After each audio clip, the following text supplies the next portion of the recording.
Hello there. Let's continue dissecting, looking at some of the details of gold miners, both some of the top majors as well as the select juniors. Welcome to My Finance Teacher, where over the last several weeks we have looked at a range of videos discussing the fundamental valuation of the top gold miners such as Newmont, Agnico Eagle, Kinross. In total, so far, we've looked at the details of 8 of the majors based on their Q4 2024 reports. Those videos went quite through a bit of numbers. Today, though, I want to visualize some of those numbers. Starting with a chart that plots proven and probable reserves versus all-in sustaining costs per ounce.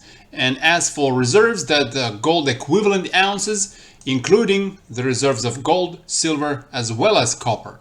So a generally desirable position on this chart is higher and further to the left, with a lower all-in sustaining costs and a higher margin. So the desirable area would perhaps arguably include Agnico Eagle, Alamos Gold, perhaps KGC, with their margins relatively high right now, with their all-in sustaining costs as guided for 2025 at exactly $1,500 per ounce. Next, moving on to proven and probable reserves versus the long-term debts. I still do remember the story of Goldcorp, which used to be the largest gold mining company in the world, but eventually didn't survive due to a little bit too much debt and not enough liquidity. On this chart, the desirable area is again higher for larger reserves as well as further to the left for lower long-term debts. Clearly, Newmont and Barrick are in their separate league with the reserves exceeding 160 million ounces. Again, that's gold equivalent reserves, including gold, silver, and copper. But looking at the amount of debts, again, we see everyone else is pretty much within a couple of $billion in long-term debts. Some of the best positions here are again Agnico Eagle, that is relatively high on the amount of reserves, as well as Harmony and Alamos Gold, with their leftmost position for almost non-existent long-term debts. Next, looking at proven and probable reserves versus number of shares outstanding.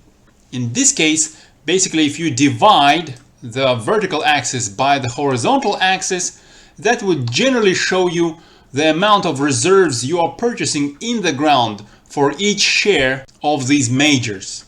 Again, it's obviously desirable to be higher on the chart for more reserves, but focusing on the number of shares outstanding, that's in millions of shares, it's not a bad idea to be a little bit further to the left, where again we see a repetition of names in Agnico Eagle, Alamos Gold, Harmony Gold is here as well as AngloGold Ashanti.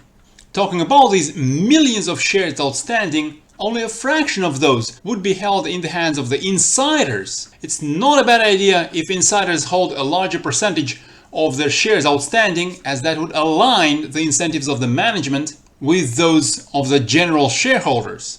So on this chart, I want to have a look at the percentage of shares in the insider hands as reported by Yahoo Finance, which might or might not have the most updated data. So the percentage of shares outstanding in insider hands as reported by Yahoo versus all-in sustaining costs on the horizontal axis. Again, the desirable position on the chart here is higher for larger amount of shares in the insider hands, aligning the incentives, and further to the left for lower all-in sustaining costs and higher margins. Again, the same topic does crop up a little in terms of the very recognizable names here. Agnico Eagle, Alamos Gold, these are some of the reasons that I do like these companies quite a bit.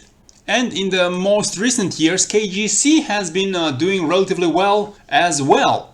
Unlike what they did at the top of the previous bull market, that's in 2010. Remember 2010, 2011, that's exactly when gold topped at around $1,900 per ounce. And here we see that even the established majors are not free of some FOMO, buying this red back mine for $7 billion at the very top of the market.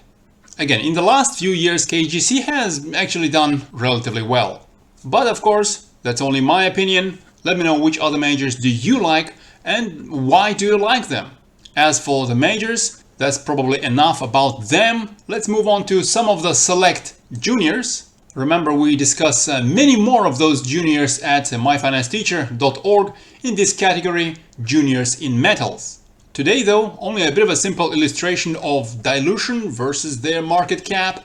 A lot, although not all, of these juniors have done relatively well in the last several weeks, several months. It's probably much easier to grow market cap over the last few weeks with gold price close to all-time highs, but whether the gains are going to be sustained if gold price corrects down into the intermediate cycle low over, let's say, the next couple of months, at least partly depends on the amount of dilution that has been happening over the last few months. So on the vertical axis we have market cap, on the horizontal axis we have growth of the number of shares outstanding in percentages since the end of September 2022, ranging anywhere from 0% to 250%, so that's basically percentage dilution over the last 2.5 years.